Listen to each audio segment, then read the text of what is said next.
Gusto ko po, Your Honor, na hindi na po muna magsalita ng dire-diretso kasi po yung huli po yung misis ko na nagsalita siya na hindi daw po kami kasama sa WPP. Yung natatandaan ko po yung huling hearing po dito ay nakulong po yung misis ko sa Davao. Samantalang meron naman po nag-exist na project. Kaya natatakot po ako, Your Honor, na baka pag nagsalita na rin po ako, baka po sa susunod po ako naman po ang makulong. Kaya hindi na po ako magsasalita. Nagsalita po yung misis Salamat ko po. na Nga, ganito, wala na akong time eh. Pinapunta ka niya ron. Kasi nandito nag-uusap kayo eh. O, kayong dalawa mag-asawa, punta kayo ron ng alas 9. Pumunta kayo. Sinabi ba niya wala ng restitution? Nung una po, wala pong sinabing may restitution, pero nung sumunod po, yung panghuli po naming usapan po is may restitution, magkano daw po ang i-restitute namin, tapos kakasuhan din po daw kami at hindi didiinan. Pero gusto ko po, Your Honor, na hindi na po muna magsalita ng dire-diretso kasi po yung huli po yung misis ko na nagsalita siya na hindi daw po kami kasama sa WPP. Yung natatandaan ko po yung huling hearing po dito ay nakulong po yung misis ko sa Davao. Samantalang meron naman pong nag-exist na project. Kaya natatakot po ako, Your Honor, na baka pag nagsalita na rin po ako, baka po sa susunod po ako naman po ang makulong. Kaya hindi na po ako magsasalita. Salamat po, Mr. Chair. Thank you. Mr. Chair, point of order before the next Yes, hearing. Senator Risa. Salamat, Recognize. Mr. Chair. Pwede po bang malaman kung tulad ng iniutos ng Chair nung nakaraang hearing, nag-submit na po sina Mr. and Ms. Diskaya nung buong listahan nila, ledger, ng mga proyekto nila kasama ang mga joint venture projects para sa mga taong 2016 hanggang 2022? Your Honor, nung nakalabas po ako, Your Honor, nung nakaraan po, ay hindi po kami pinapasok halos ng mga taga City Hall. Kasi po yung mga taga City Hall po, pinasarado po nila yung office namin. Kasi po, nirevoke po nila yung business permit po namin dahil sa kakulangan po ng occupancy permit. So, nakiusap po kami sa City Hall na sana po papasukin po yung mga taga Senate Sergeant at Arms at ayaw po nila papasukin. At ngayon po, wala na po kaming empleyado. Lahat po sila ay iniwan na po kami o yung iba po ay separated na po kasi sarado na po yung kumpanya namin. Ganun din po yung mga nangungumpahan sa office po namin na building na pinuupahan ay wala na rin po sila doon. Kanya-kanya na po sila ng sara. Mr. Chair, diretso lang po yung tanong ko pero hindi diretso yung sagot. Parang kanina, lahat po tayo physically naghitla dun sa sinabi ni Mr. Diskaya na parang sila pa yung nanakawan. I would like to request the good chair to please reiterate yung utos ng komite kina Mr. Diskaya. I-submit yung ledger na sinabi ni Ms. Diskaya noon, meron sila ng mga proyekto pati joint venture projects mula 2016 hanggang 2022. Huwag po nilang sisisihin ang City Hall. Hindi po yan kasalanan ng City Hall dahil subject yan ng utos ng Blue Ribbon Committee. Mr. Chair. Sabi rin po ng ating secretariat sa komite, nag-follow up po sila kina Mr. Diskaya last week. Pero hanggang ngayon po, 3:44 na po ng hapon. Almost 3 hours mula nung nagsimula tayo, hindi pa rin sila sumusunod sa utos ng Blue Ribbon, Mr. Chair. Your Honor, makikiusap po sana ako na baka para mas kumpleto po yung project list po na makuha ninyo, baka po pwedeng isubpoena na lang po ang DPWS kasi may copy naman po sila kasi wala na po kami talagang mga empleyado na mag-aasikaso. Ako po nakakulong sa Senate po, yung misis ko naman nakakulong sa Davao. So wala po kami mautusan, Your Honor. Mr. Chair, I will submit to the wisdom of the Chair kung ano po yung pinakamabisang paraan. Ang hinahanap ko lang pong outcome ay mabigay ng mga ni na Mr. at Ms. Diskaya yung ledger nila na sinabi ni Ms. Diskaya mayroon sila nung mga joint venture and other projects nila mula 2016 hanggang 2022. Ewan ko ba, Mr. Chair, binabato pa nila sa DPWH yung responsibilidad sumunod sa utos ng Blue Ribbon, Mr. Chair. Thank you, Senator Risa. We'll try to resolve that issue. Thank you, Mr. Chair. Senator JB Ejercito is recognized. Just a quick manifestation, Mr. President, with the permission of Senator. Yes, go ahead. Well, Mr. President, ako hindi nagtataka bakit hindi tinatanggap sa Witness Protection Program itong mga Diskaya. Dito lang sa Senado, hindi na kayo nagko-cooperate eh. Ito'y patunay na mukhang hindi kayo qualified maging witness. Kung sa Senado, hindi kayo nagko-cooperate, bakit kayo bibigyan ng puwang ng mga taga-WPP? For the record, Mr. President. Thank you, Senator JB. Thank you, Mr. Chair. Chair, when Yusek Bernardo tried to confer with his counsel. The counsel approached him, and then before anything else, he also went to PG Padulyon. Why is that, Mr. Chair? Kasi he's already admitted sa WPP and doon sa kanilang existing na rules, under the rules, kailangan bago sumagot, baka maka-apekto sa kanyang pagka-admit, kailangan talaga may clearance sa DOJ. Thank you. Medyo magulo yun, Mr. Chair, kasi... Medyo magulo nga rin, pero yun ang Bakit kanilang... kinakailangan nyo siyang padalan dito pagkatapos marirestrict din pala? This is an open investigation. Sana walang ganon, kasi nangyari na sa amin yon when the former DOJ was here, habang nag-uusap-usap kami rito, habang nagtatanong-tanong kami, kukunin niya yung isang witness namin o isang resource person, dadalhin sa NBI. Pagdating sa NBI, meron ng supplemental affidavit. Naguguluhan kami sa ganung pangyayari. This is supposed to be an independent committee under the legislature. The DOJ is an executive department. I'm not questioning this, no, but parang magulo lang sa amin. So kaya ko lang na-point out, Mr. Chair. Question sa DOJ. Under the WPP, law ba itong yung ganyan? Or sa inyo lang? Confidentiality, yes, Mr. Chair.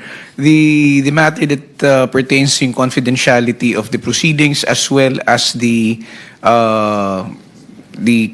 manner by which the witness was evaluated and how he was covered is confidential. That's the reason why it is being invoked by the witness, Mr. Chair, because like I said earlier, it is not because we want to restrict his testimony, but there is a law. The law itself So provides... it is the law Yes, that says so? yes, and it So- provides for penal sanctions, Okay. Mr. So Chair. to answer the question of the concern of Secretary or Senator Marcoleta, kailangan i-amend yung law pala. No. that Chair. may be one of the suggestions since the committee is investigating this in aid of legislation, if that is considered a restriction in investigations like this, then maybe the law will have to be amended first. In the meantime, constrained kayo ng batas. Yes, Mr. Chair, we are Thank you. constrained by law. Thank you, PG. Mr. Chair, kasi yung interpretation niya ang palaging mali eh. Yung confidentiality dyan, ang pinag-uusapan, sa inyo lang yun, sa witness protection ninyo dyan. Pero pagdating dito, it does not apply. Ikaw lang ang nag-interpret kasi kaya kanina pa tayo nagtatalo eh. May I respond, Mr. Chair? With all due respect to Senator Marcoleta saying that our interpretation is always wrong, the law itself provides for it, Section 7. And we are not raising this, like I said, simply because we want to constrict the investigation. The law does not make a distinction whether the investigation is going to be done elsewhere or in the Senate or before the House of Representatives. So we are simply citing the law, and we are constrained by the law because, as I said, there are penal sanctions. So if the law does not provide any distinction, bakit nga kailangan ka pang mag-confer sa ano? Bakit kailangan ka pang puntahan? Ikaw na nagsasabi ng walang distinction eh, di ba? So kung nandito siya, let him speak. Na hindi na dapat pupunta pati yung counsel niya. Eh, yun lang, mali na eh. Meron siyang sariling counsel, pagkatapos pupunta pa siya sa'yo. It is an insult to his own personal counsel. Kaya magulo talaga eh. Gusto kong itanong halimbawa kay Yusek Bernardo, in-apply nyo na pala siya sa WPP. Ni-require nyo siya ng restitution, di ba? Sasabihin mo na naman, that's confidential. Kamo na naman. No, Mr. Chair, I'm not going to say that's confidential. No, earlier, you were talking about confidentiality. You remember the last time? Yes, I did mention that, Mr. Chair. I talked Oh, about why are you confidentiality. But with respect to the restitution, I think that's a matter of public record already. Because that was already stated by Mr. Bernardo, and he was allowed by the Secretary of Yes, Justice. earlier you were not forthright in answering that. Nung tinatanong ko, ang una mong sinabi, that's confidential. Now, nagsasabi ka, it is not confidential. So, paiba-iba ka ng position eh talaga eh. Hindi tayo magkakasundo. Mr. kahit Chair, if he I'm just... not asking any questions anymore. No, I'm just raising the question to the chairman, Thank you, Mr. Chair. You cannot do that. Thank you. Are we done? So, sige, let's move on. Kung walang members na gusto magtanong do sa ating dalawang bagong witnesses, no, in relation to the Diskaya Romualdez issue, then we'll excuse them already. Mr. Chair, gusto ko sanang magtanong lang sana Sige, kung go ahead. papayag ka. Of course. Yung tungkol dun sa Tamarid House sa South Forbes, yung binabanggit mo kanina, di ba?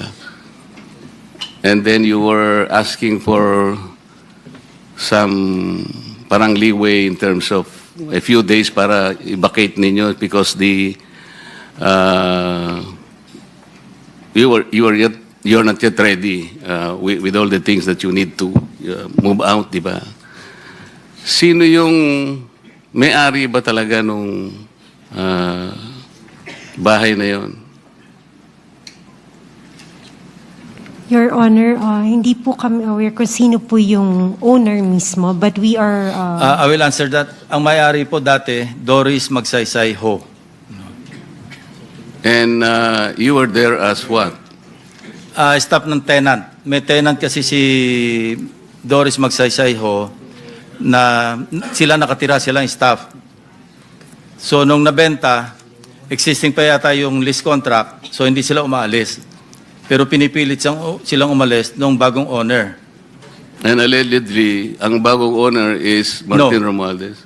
Yun ang sinasabi. Yun ang sinasabi mo kanina Yes. at referring to Diskaya. No, let's based on documents, yung bahay na ibenta sa isang corporation, Golden Peasant Holdings Corporation. Incidentally, the major stockholder, also used to sit in the board of at least 2 corporations associated with the former speaker. Ito yung Benguet, no, Corporation. I think mining yata ito. Yung isa yung may joint venture sa ABS-CBN. Dito yung pangalan. Teka. Romualdez something. So, and another one, I think Mark Venture something, ano. At saka treasurer siya doon sa, yun nga, yung media company owned by Romualdez, kasi Romualdez Media something na may joint venture sa ABS-CBN. So, yun ang association. So, no, we're not trying to implicate the former speaker, ano. Hindi tayo nagtatarget dito. Dumating lang sa ating attention, but we cannot disregard because sabi ko nga, there were persistent reports na ang initial information nga sa pangalan ni Diskaya na or kay Diskaya na ibenta. So it appears now na hindi totoo kasi ang naging role lang allegedly ni Carla Diskaya, yun nga, dumating siya doon February or January at sinasabihan sila, umalis na kayo dyan. So yun lang ang pinagtataka natin. So, hindi naman ito enough to implicate or to implead the former speaker. But, this is something that the OJ or the Ombudsman or the Ombudsman can follow through. No? We are only providing a lead for whatever it is worth. Yun lang ang purpose dito. Because if you really want to go after the so-called, sabi nyo nga, wag yung sapsap at saka mga dilis, hanapin yung malaking isda. And this is the direction that we are taking. But I repeat, hindi ito enough, itong information is not enough to implicate, not even implicate the former speaker. This is just, we may just consider this as a lead, kasi merong connection. But of course, dininay naman ni Carla Diskaya, so let's leave it at that. So with that, I would like to ask your permission to excuse the 2 ladies. Meron pa? Sige, okay. Thank you for the explanation, Mr. Chair. Dito sa code namin, sino Ito si pala, Marie? Romualdez Media Servicio Production Corporation. Oo. Sino yung sino yung Joy? So, ikaw si May. May, napanood mo ba si Saldico nung siya ay nagpadala ng mga video na kung saan sinabi niya na nag-deliver siya ng 1B doon sa bahay diyan sa Tamarin Road in Forbes. Nasa rito nasa social media to.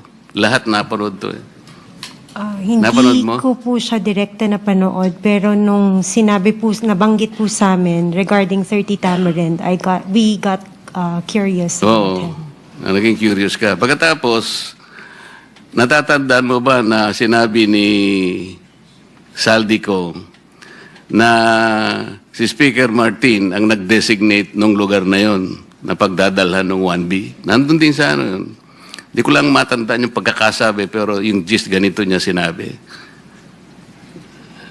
Napanood nyo ba yun?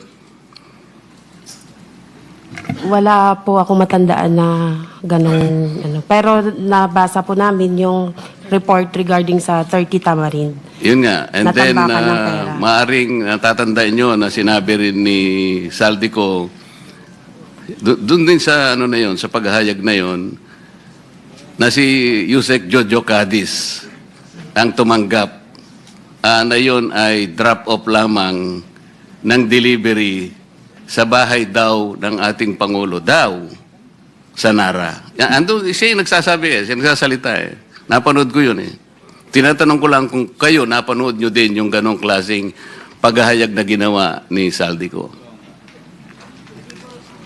Hindi po namin nasubaybayan yung mga hearing at saka yung news. Naging curious lang po kami nung nagkaroon na nga po ng report tungkol dun sa 30 Tamarind. Oh, okay. So, hindi po namin matandaan yung news na ganun po. Okay, baka naman gusto nyo ring alisin yung takip para makita namin kung gaano kayo kaganda. Kasi alam ko, magaganda po kayo. Kung okay lang naman po, kung hindi naman, okay din po sa amin. Actually, request nila Senator Marcoleta na kung pwedeng, kaya nga Elias yung ginamit ko, binuko naman Oo yun nga yung pangalan Pero kasi yung kagandahan, hindi pwedeng ipagkait, Mr. Chair. Salamat po, Mr. Chair.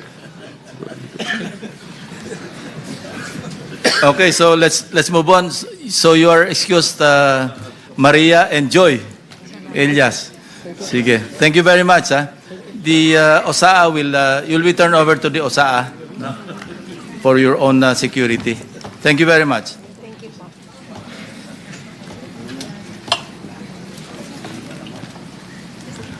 On a lighter note,